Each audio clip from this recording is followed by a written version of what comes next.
Hi friends, आज शुरू करते हैं don't deserve it fan fiction. पिछले पार्ट में हमने सुना था विंग और वांगजी जो एक दूसरे के सामने खड़े हुए थे।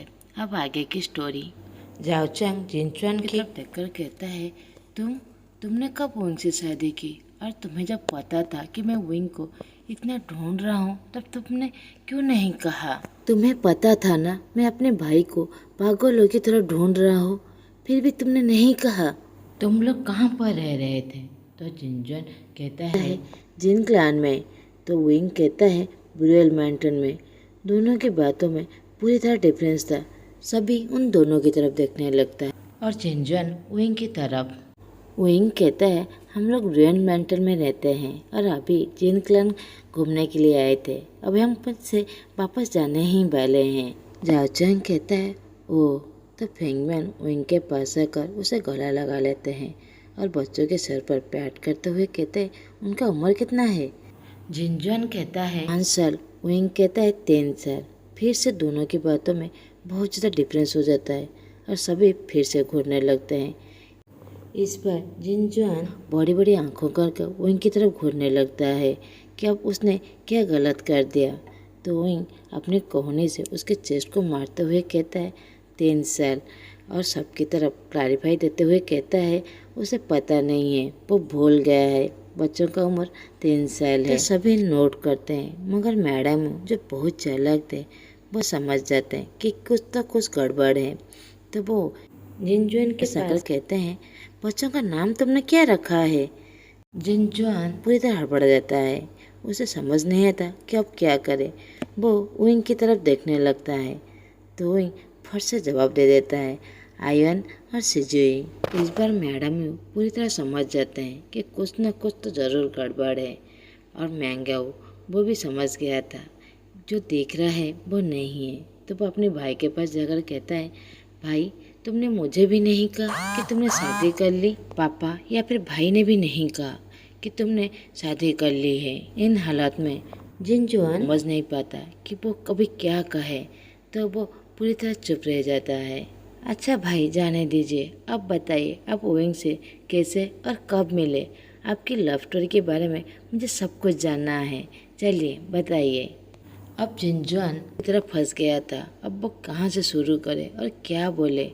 वो विंग की तरफ देखने लगता है कि उसे कुछ तो समझाए। विंग सबकी तरफ देखने लगता है और जिनचुआन की हालत वो अच्छी तरह समझ गया था। तो वो सबकी तरफ देखते हुए कहते हैं अभी हमें जाना चाहिए, रात हो जाएगा ब्रुएल माउंटेन पहुँचते पहुँचते और फिर छोटे छोटे बच्चे हैं, हमें अभी निकलना पड़ेगा। मैडम वो कहते हैं ऐसे कैसे विंग, हम लोग इतने सालों बाद मिले हैं, चलो बैठकर कहीं लंच करते हैं फिर तुम चले जाना।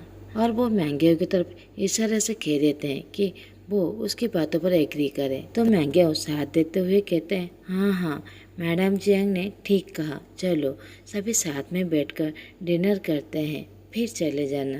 मगर विंग जो एग्री नहीं था, उसे पता था जितनी देर वो यहाँ पर रुकेगा उसकी सच्चाई वैसे ही उन लोगों के सामने आएगा। वो इसलिए वहाँ से जल्दी वहाँ से जाना चाहता था। मगर मैंगाओ सिचेन से इशारे से कह देता है कि अभी उन लोगों को रहने के लिए वो बोले।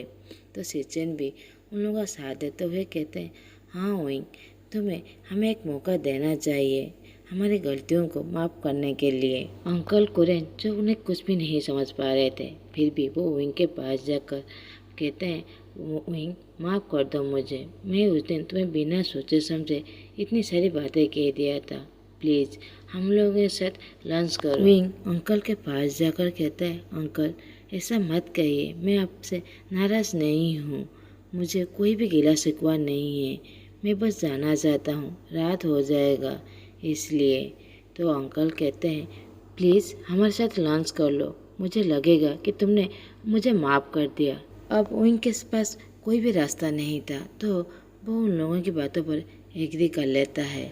मगर उसे जिनचुआन पर बिल्कुल भी भरोसा नहीं था। दूसरी तरफ जिनचुआन जो पूरी तरह फंस गया था, एक तरफ मैडम यू और दूसरी तरफ मैंगाओ, बीच में वो ऐसा एहसास कर रहा था जैसे वो बहुत ज़्यादा बेचारा है। तो वो विंग की तरफ वैसे घूर देखने लगता है जिससे वो इस जंगल से उसे बचाए। और वो दोनों को एक्सक्यूज देते हुए कहता है, मैं 2 मिनट में विंग से बातें करके आता हूँ। यह कहकर वो विंग के पास जाकर उसके हाथ पकड़कर एक कोने के साइड में ला देता है। वांगजी जो इतने देर से स्टैचू की तरह खड़ा हुआ था, वो अपनी मुट्ठी को और टाइटली पकड़ लेता है।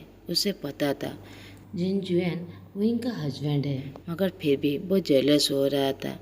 वो बस अपने मन में एक ही चीज सोच रहा था, विंग बस उसका है। वो इससे कैसे किसी से शादी कर सकता है? वो उसका मेट है, वो उसका वाइफ है, बस उसका है। उसके दिल में अब बहुत ज़्यादा दर्द होने लगता है, मगर वो अपने फेस में अपना एक्सप्रेशन नहीं ला सकता था। सेचेन जो दूर खड़े हुए थे, वो अपने भाई की तरह देखकर वो समझ गए थे। वो अपने भाई के पास जाकर उसके शोल्डर पर पैट करते हैं। जिनजुआन और विंग जो कोने में खड़े हुए थे, तो जिनजुआन कहता विंग, ये क्या हो रहा है और तुम सबके सामने ये क्या बोल रहे हो? विंग कहता है, कुछ ही देर पहले तुमने क्या कहा था कि तुम मेरी मदद करोगे, तो प्लीज़ यही मदद कर दो मेरी। अब हमें कुछ देर पहले का फ्लैशबैक दिखाया जाता है। विंग और अपने दोनों बच्चों को लेकर जो जिन क्लान में आया हुआ था, वह अपनी बहन अनली और उसके बेटे से मिलना चाहता था। वो बस छुपके से उन लोगों को देखकर वहाँ से जाना चाहता था। वो जानता था उसकी पूरी फैमिली वहाँ पर ज़रूर आएंगे। वो अपने भाई, अंकल और मैडम जीन्स को बहुत ज़्यादा मिस कर रहा था। वो सभी वहाँ पर आएंगे। वो सभी को चुपके से देखकर वो वहाँ से चला जाएगा। वो किसी के भी सामने नहीं आएगा। यही बात सोचते हुए वो वहाँ पर आया था, मगर वहाँ के गार्ड्स उसे अंदर जाने की इजाज़त नहीं दिए। तो वो वहाँ से ही अपने घर की तरफ जा ही रहा था कि उसे रास्ते में जिनजुआन और लिंग उसे मिले थे। वो दोनों विंग को देखकर बहुत ज़्यादा खुश थे, मगर विंग उन दोनों को तरफ देखकर क्या रिएक्ट करे वो समझ नहीं पाया, क्योंकि उन दोनों के वजह से ही उसका घर टूट गया था। मगर फिर से वो अपने मन को समझाता है, कौन सा घर? जो घर मेरा कभी था ही नहीं। मैं तो वो घर कभी डिजर्व भी नहीं करता था, बस ज़बरदस्ती वहाँ पर फेंका गया था। वो ये सोचते हुए उन लोगों को इग्नोर करके वहाँ से जाने ही वाला था कि लिंग उसे पीछे से बुलाने लगता है, विंग प्लीज़ मेरी बात सुन लो, हमें माफ़ कर दो। वो थरथराते हुए आवाज़ में कहता है। विंग उन लोगों की तरफ देखता है। विंग कहता है, कोई बात नहीं, मैं तुम लोगों से नाराज़ नहीं हूँ। मगर जिनजुआन कहता है, हमें पता है तुम हमसे नाराज़ हो। मैंगियाओ से हमें सारी बातें पता चल चुका है कि क्या हुआ था और क्या तुम्हारे साथ हुआ था। हमें माफ़ कर दो, सारी गलती हमारी थी, हमें उसका सज़ा भी मिल चुका है। विंग पूरी तरह सरप्राइज हो जाता है, क्योंकि उसने तो कभी किसी को सज़ा देने के लिए नहीं कहा था। वो उन लोगों की तरफ देखते हुए कहता है, कैसी सज़ा और किसने दिया तुम लोगों को? लिंग कहती है, कुदरत ने। जब वो सज़ा देती है ना, वो दिखाई नहीं देता, मगर दर्द बहुत ज़्यादा होती है। जब बस समझने वाला ही समझ जाता है कि उसे किस कर्मों का सज़ा मिल रहा है। मगर विंग उन लोगों की बातें कुछ भी नहीं समझ पा रहा था। फिर भी विंग उसे समझाते हुए कहता है, लिंग मैं तुमसे कभी भी नहीं नाराज़ था। तुम बस वांगजी से प्यार करते थे, वो तुम्हारा था। मैं तो बस बीच में आ गया था, पता नहीं क्यों। लिंग कहती है, नहीं विंग, तुम कभी भी बीच में नहीं थे। तुम वही थे जो वहाँ पर रहना चाहिए। मैं तो बस अजब सा जिद कर बैठी थी, जो मेरा था ही नहीं। वांगजी ने कभी भी मुझे प्यार नहीं किया, मैं बस जिद कर बैठी थी। अब मुझे मेरे कर्मों का सज़ा मिल चुका है। तो विंग कहता है, क्या हुआ है तुम्हारे साथ? तुम इतने देर से वही बातें कह रहे हो, मगर मैं नहीं समझ पा रहा हूँ। क्या लानक्ला ने तुम्हें कोई सी सज़ा दी है? अब लिंग जोर जोर से रोने लगती है और रोते हुए कहती है, नहीं विंग, उन लोगों ने मुझे कभी भी कोई सज़ा नहीं दी है। मुझे तो बस मेरी कर्मों ने मुझे सज़ा दी है। मैं कभी भी प्यार नहीं पा सकता, मुझे ज़िंदगी भर अकेला ही रहना पड़ेगा। अब विंग उसके पास जाता है और उसे अपने गले लगाते हुए कहता है, लिंग क्या हुआ है? मुझे बताओगे नहीं तो मैं क्या समझूंगा? किसने क्या सज़ा दिया है? अब वो उसे थोड़ा सा दूर होकर उसे एक पेड़ के पास लाता है और उसे बैठाते हुए उसे शांत करने की कोशिश करता है और जिनजुन की तरफ देखकर कहता है, क्या हुआ है लिंग के साथ? जिनजुन कहता है, मेरी बहन की शादी विंग क्लैन के बड़े बेटे के साथ किया गया था, मगर उसने मेरी बहन से कभी भी प्यार नहीं किया। उसे हमेशा हर रात हर एक ओमेगा चाहिए। उसे एक से कभी भी प्यार नहीं होता और मेरी बहन से तो वो कभी भी प्यार नहीं करती। उसे हर दिन मारा बेटा करता है।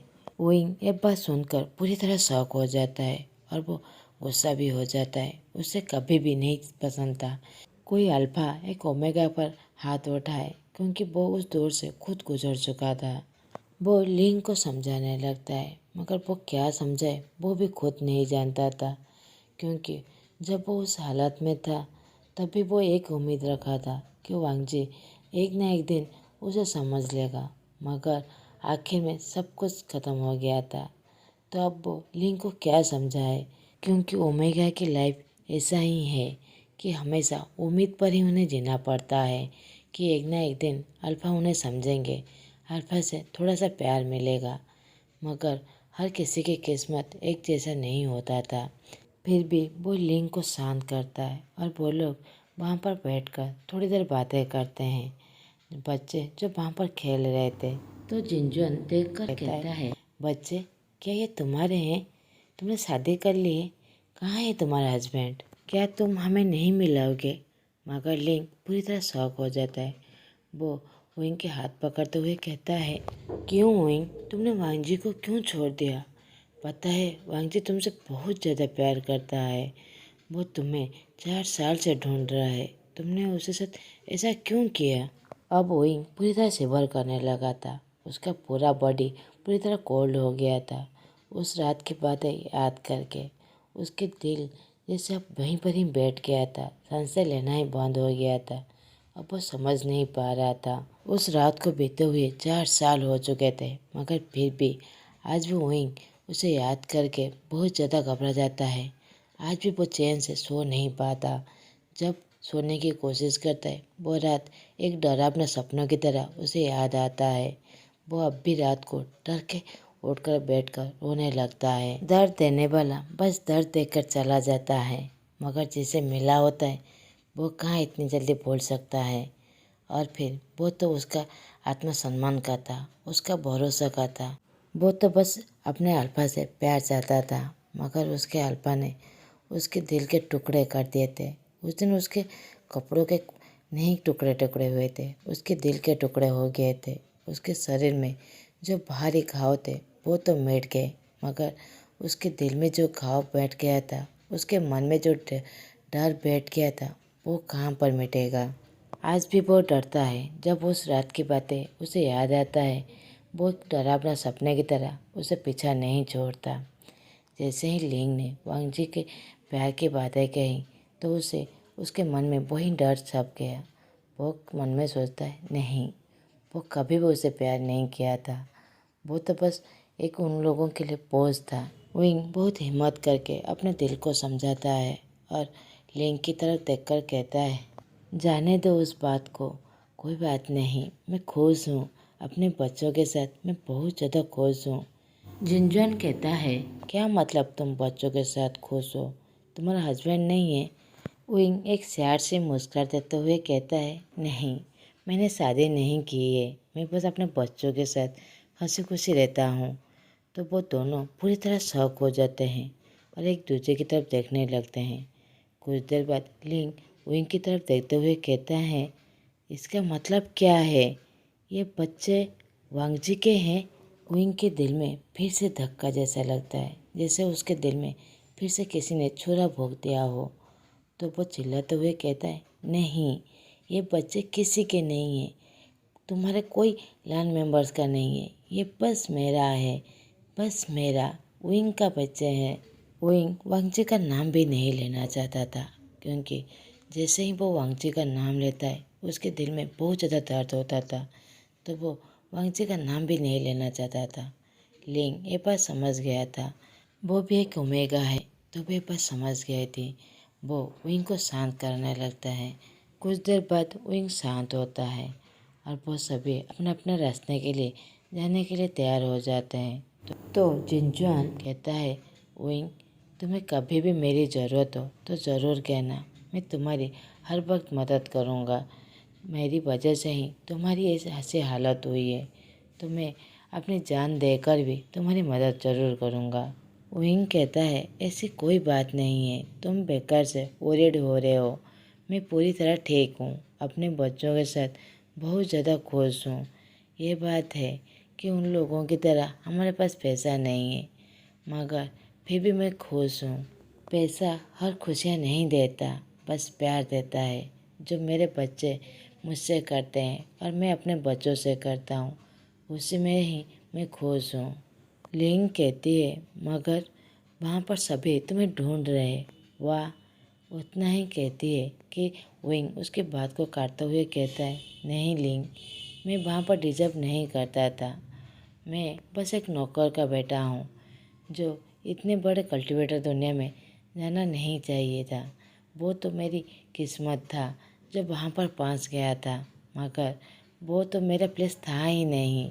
पता नहीं वो मेरा किस्मत था या फिर बदकिस्मत, मगर जैसा भी था, अब मैं उस दुनिया में कभी भी वापस नहीं जाना चाहता। लिंग विंग को और कुछ कहे, एक सोल्जर आकर कहता है, महारानी, आपको महाराज ढूंढ रहे हैं।